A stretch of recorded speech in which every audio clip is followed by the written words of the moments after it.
Stay tuned.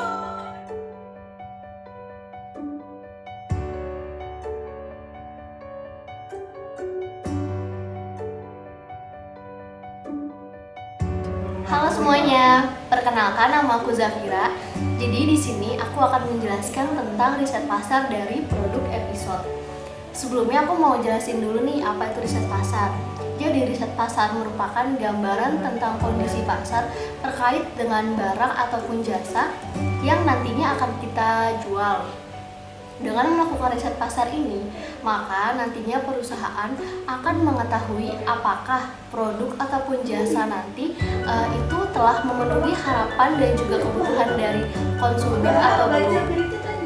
Kemudian, riset pasar ini juga dikatakan menjadi sesuatu yang penting sebelum suatu usaha dibangun. Dan ada beberapa alasan yang mendasari kenapa riset pasar ini dikatakan menjadi sesuatu yang penting. Yang pertama adalah dengan melakukan riset pasar, maka kita dapat mengidentifikasi peluang pasar sehingga kita dapat mengetahui apakah suatu produk ataupun jasa dapat diterima oleh masyarakat ataupun tidak. Selain itu, kita juga dapat mengetahui sejauh mana daya beli masyarakat terhadap produk ataupun jasa tersebut. Kemudian alasan yang kedua adalah kita dapat meminimalisir terjadinya kerugian serta kita dapat membuat rencana yang lebih baik untuk kedepannya. Kemudian ada beberapa cara yang dapat dilakukan untuk melakukan riset pasar itu sendiri. Yang pertama adalah dengan melakukan survei pasar, yang kedua dengan mengamati kondisi pasar, dan yang ketiga adalah dengan melakukan uji produk terhadap pasar. Dan dari brand kami sendiri, kami melakukan riset pasar dengan menggunakan dua cara. Yang pertama adalah kami melakukan survei pasar dan juga kami mengamati kondisi pasar. Untuk cara yang pertama, kami melakukan survei pasar dengan cara memberikan kuesioner secara online kepada masyarakat UB, khususnya masyarakat FTP UB. Kemudian dari hasil kuesioner online tersebut didapatkan responden sebanyak 151 orang. Untuk hasil dari kuesioner online tersebut dapat dilihat dari data berikut.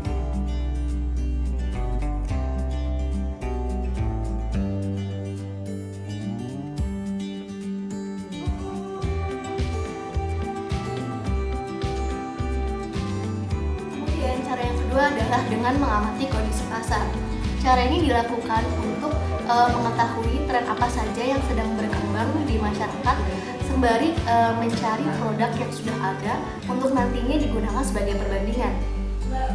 Dari cara ini kami mengamati bahwa tren yang sedang berkembang di masyarakat sekarang adalah minuman dalam bentuk boba atau sering dikatakan boba drink. Untuk itu, dari produk kami yaitu es pisang hijau yang dikombinasikan dengan Thai tea, kami akan mentransformasikan bentuk pisang hijau menjadi bentuk boba sesuai dengan tren yang sekarang sedang berkembang.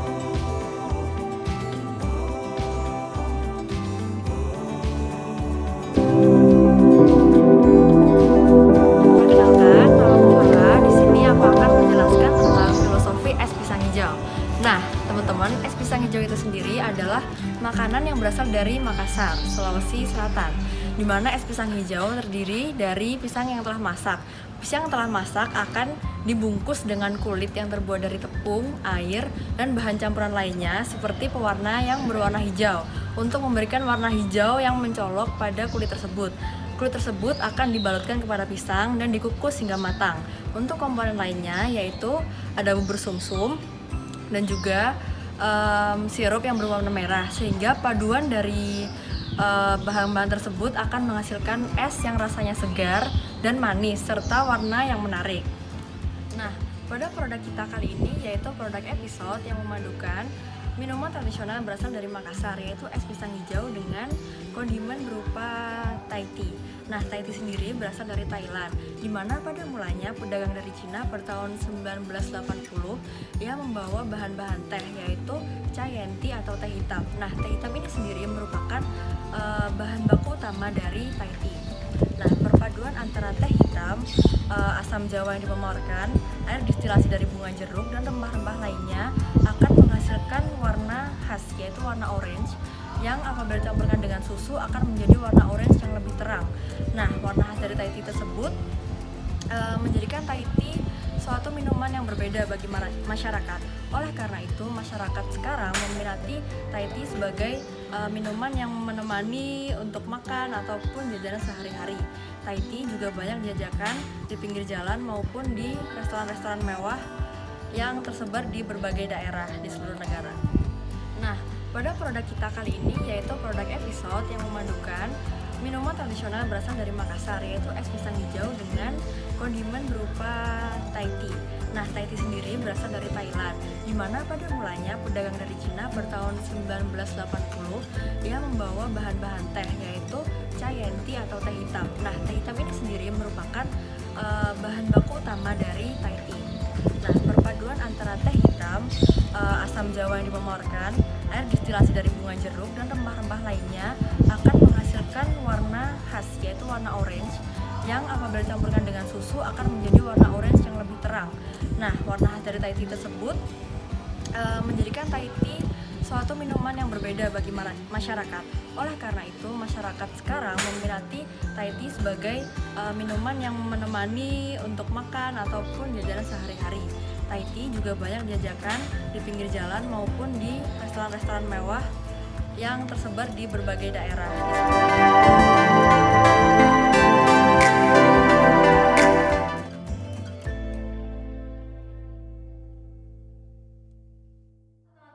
Jadi di sini aku Lela Roma, aku akan menjelaskan tentang bagaimana cara membuat episode itu sendiri. Nah, untuk bahan-bahannya, jadi episode ini tuh ada 3 bagian, ada Thai tea, ada boba pisang hijau, dan juga ada bubur sumsum.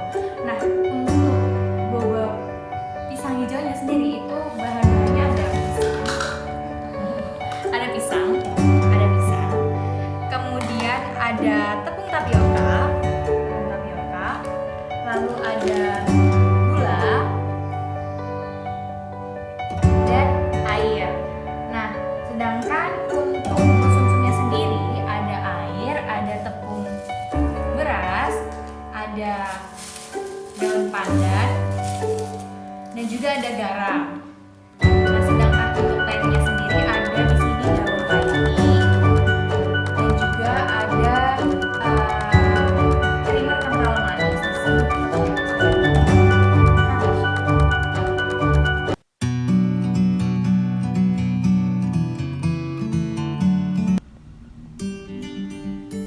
Langkah pertama yaitu blender pisang, gula, air secukupnya agar mudah dan tercampur rata.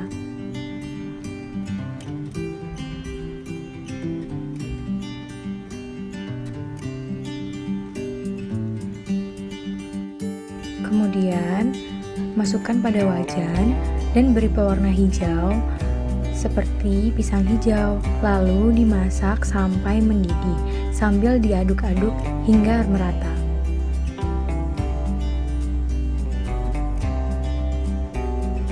Kemudian setelah mendidih, masukkan tepung tapioka sedikit demi sedikit, lalu aduk sampai merata hingga adonan tidak lengket pada wajan.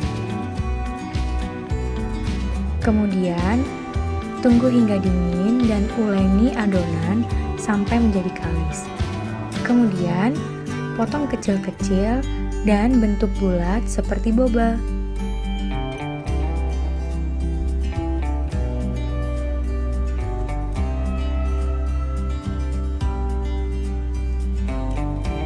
Boba yang sudah terbentuk kemudian dilapisi dengan tepung tapioka agar tidak saling lengket satu sama lain.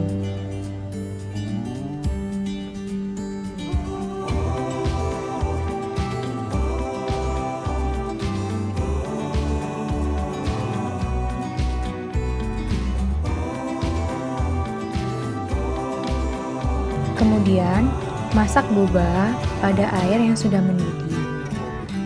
Aduk setiap 5 menit sekali dan tutup panci. Boba dimasak dengan menggunakan api kecil sampai dengan 30 menit.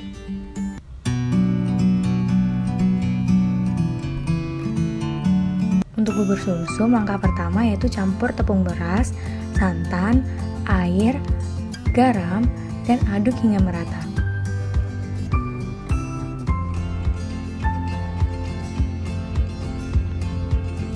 Kemudian tambahkan daun pandan. Lalu, masak bubur sumsum dengan menggunakan api kecil sampai mengental.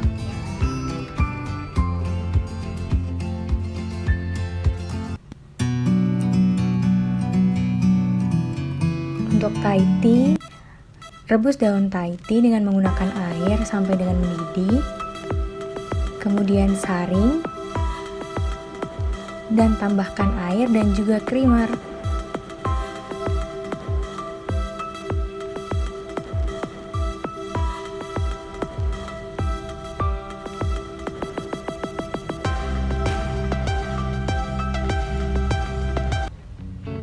Nah, sekarang waktunya episode. Nah, langkah pertama, masukkan bubur sumsum terlebih dahulu sebagai layer pertama di dalam botol. Kedua, yaitu masukkan bobanya di atas bubur sumsum sebagai layer kedua.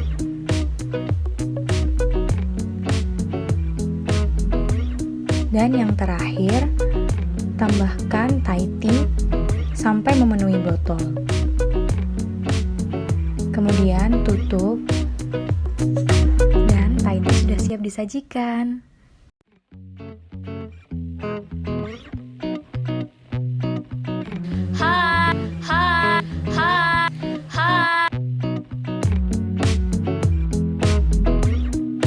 Hai, ketemu lagi sama aku. Perkenalkan, nama aku Nage. Dan sekarang aku bakal review produk episode ini dari segi kemasannya. Dan aku juga bakal beritahu kalian loh cara mengonsumsi produk kita ini. Nah, kalian kan udah lihat nih produk kita menggunakan kemasan botol plastik. Kenapa sih kita pakai botol plastik? Yang pertama, karena botol plastik ini sifatnya praktis. Praktis dalam arti kalian itu bisa bawa kemana pun kalian pergi dan kalian bisa mengonsumsi kapanpun kalian mau. Jadi sifatnya ini praktis. Nah, yang kedua juga botol plastik ini memiliki bentuk yang kokoh. Nah, sehingga produk kita ini dalam botol ini tidak terganggu. Jadi nggak penyok-penyok gitu kalau misalnya pakai ini, jadi tetap kokoh. Dan juga dengan bentuk yang kokoh ini kalian bisa bawa ini dengan mudah. Nah, terus yang ketiga, botol plastik itu juga harganya murah, sehingga bagi kita sebagai produsen kita bisa menghemat biaya pengeluaran. Nah, terus selanjutnya, kenapa sih kita milih kemasan botol plastiknya itu bening dan juga tutup botolnya yang hitam? Nah, yang pertama itu karena dengan botol plastik yang bening itu tuh bisa menunjukkan visualisasi dari produk kita, sehingga konsumen yang melihat ini bisa tertarik nih untuk membeli produk episode ini. Terus kenapa juga pakai tutup botol yang warna hitam? Sebenarnya karena biar nambah elegan aja sih, dan juga warna hitam ini sesuai dengan konsep desain kita. Kalau misalnya teman-teman lihat logonya itu juga warna hitam gitu. Nah, selain kenapa kita milih botol yang bening dan tutup botol yang warna hitam, kita juga milih desainnya kan lebar ke bawah nih. Itu juga kita punya alasan loh. Yang pertama karena dengan bawah yang lebar ini, boba-boba dan bubur sumsum itu nggak memakan tempat, sehingga kalian bisa mendapatkan Thai tea yang lebih banyak dan rasio boba dan sumsum yang pas juga. Nah, terus aku juga mau jelasin nih, untuk mempercantik kemasan kita juga nambahin stiker. Nah, stiker yang kita gunakan itu stiker yang transparan dan juga anti air. Kenapa transparan? Karena dia untuk mendukung visualisasi dari produk episode ini. Jadi teman-teman kan bisa langsung lihat nih produk kita itu bentuknya gimana, warnanya seperti apa, dan isinya apa aja. Nah, terus kenapa kita pakai yang anti air? Karena kan produk kita ini bakal konsepnya itu minuman yang dingin. Jadi kan kalau misalnya keluar dari cool box atau kulkas, itu kan pasti ada embun-embun air. Dan kalau misalnya kita pakai stiker yang biasanya itu akan langsung rusak. Sedangkan kalau misalnya kita pakai stiker yang ini, teman-teman tetap bisa melihat nih info-info yang ada di stiker ini dan nggak akan rusak juga. Nah, sesuai janji aku di awal, aku bakal jelasin nih cara mengonsumsi produk episode ini. Jadi ada dua cara nih. Yang pertama, teman-teman bisa langsung kocok produknya biar nanti bubur sumsum sama Thai tea-nya ini tercampur. Terus langsung pakai sedotan terus diminum aja. Terus yang kedua, teman-teman bisa masukin dulu sedotannya ke dalam, terus kayak diaduk-aduk gitu, baru deh diminum. Nah, karena tadi kan udah dikocok-kocok, kita langsung masukin aja ya, pakai sedotan. Oh ya, sedotannya warna orange karena disesuaikan sama variannya ini, yaitu Thai tea.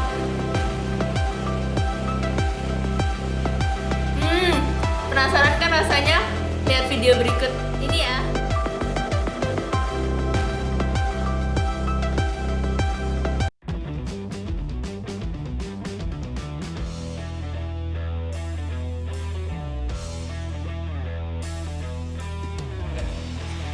Oke. Halo teman-teman, jadi di sini aku Dini. Aku di sini akan menjelaskan mengenai uji sensori dari produk episode ini. Jadi sesuai dengan produknya sendiri, dia itu terdiri atas komponen boba yang terbuat dari pisang hijau, terus ada Thai tea, sama ada bubur sumsum. Jadi mari kita coba.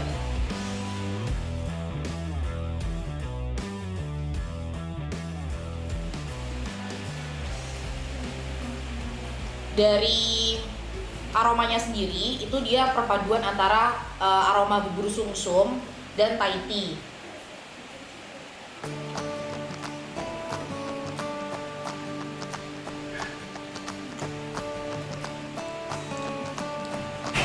Nah, untuk teksturnya sendiri, untuk Thai tea-nya sudah pas, alias sudah sesuai dengan tekstur Thai tea yang pada umumnya. Kemudian untuk bubur sumsumnya, teksturnya layaknya bubur, kental, tapi masih masuk dengan rasa dari Thai tea-nya sendiri. Lalu bobanya juga sesuai dengan tekstur kenyal dari boba.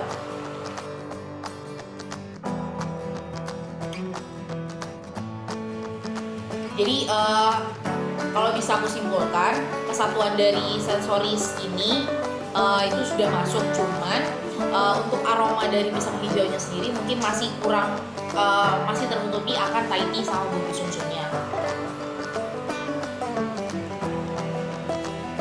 Aku juga mau ngasih info tambahan tentang episode ini. Jadi episode ini secara keseluruhan yaitu kandungan fungsionalnya juga ada, karena kan dia tadi mengandung yang pertama ada bubur sumsum. Bubur sumsum sendiri yang biasanya dipakai sebagai konsumsi orang sakit, itu dia mengandung vitamin dan serat sehingga bagus untuk saluran pencernaan. Kemudian untuk Thai tea-nya sendiri, dia itu berasal dari bubuk teh hitam yang dicampur dengan rempah-rempah sehingga dia itu mengandung antioksidan untuk menangkal radikal bebas yang ada di dalam tubuh. Kemudian untuk bobanya sendiri yang berasal dari pisang hijau, dia itu mengandung vitamin, serat yang juga baik untuk kesehatan tubuh.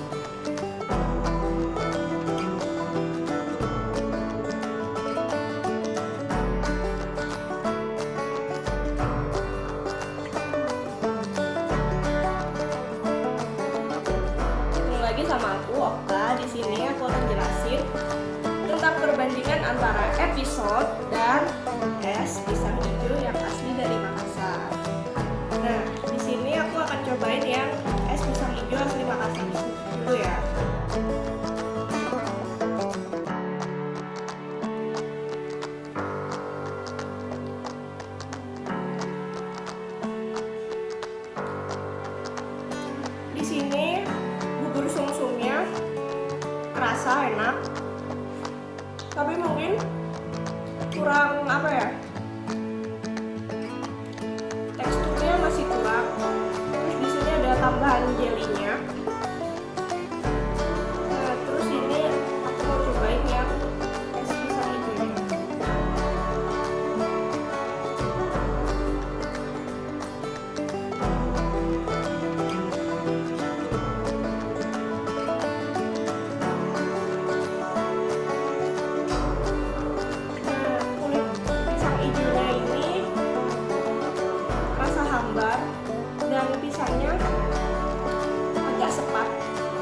karena es pisang hijaunya dibikin boba, jadi udah pas untuk tekstur bobanya, kenyal. Terus untuk bubur sumsumnya kerasa asin, tapi masih dalam takaran yang pas. Terus untuk Thai tea-nya juga pas, nggak kemanisan ataupun hambar.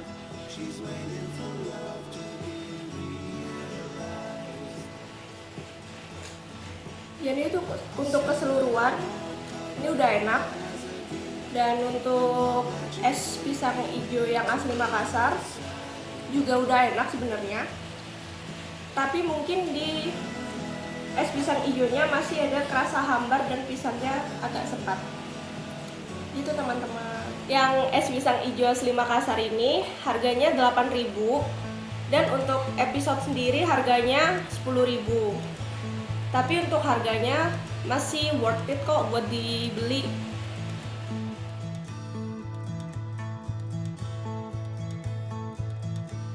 Halo guys, nah, perkenalkan nama aku Bari. Di sini aku bakal ngejelasin tentang marketing dari produk episode ini.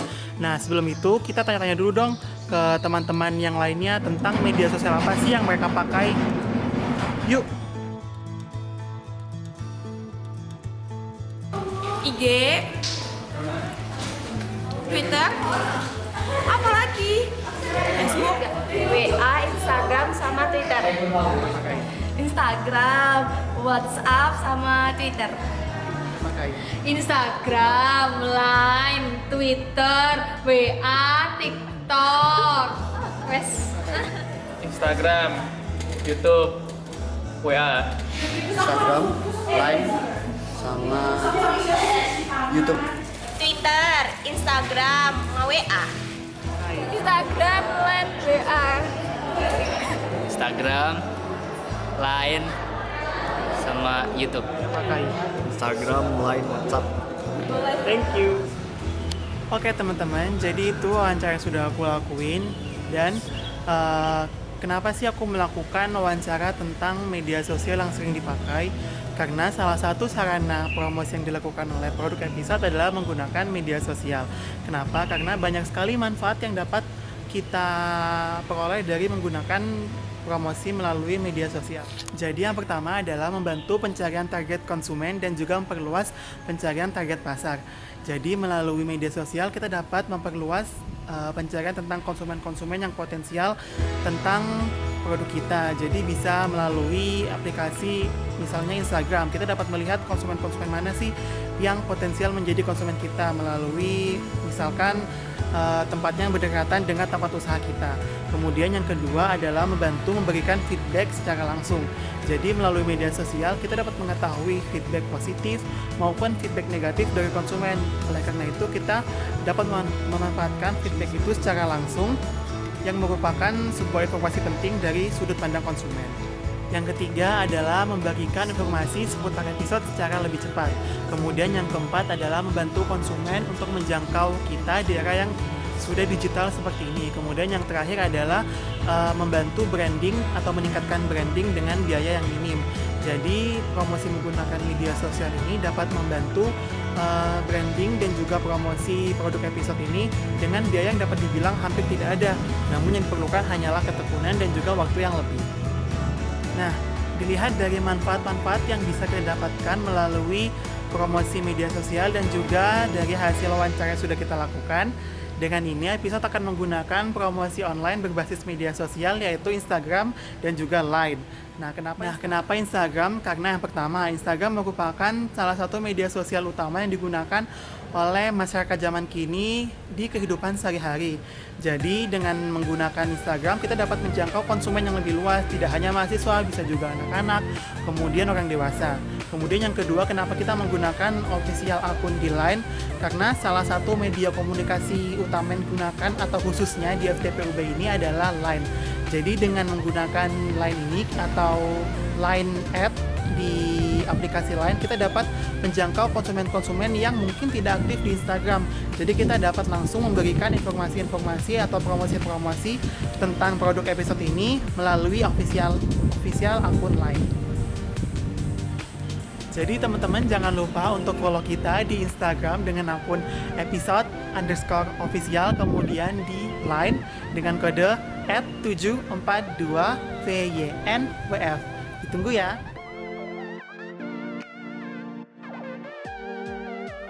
Oke, jadi itu tadi beberapa informasi seputar produk kita. Terima kasih telah meluangkan waktu kalian untuk menonton video ini. Kita tunggu ya kehadiran kalian di Food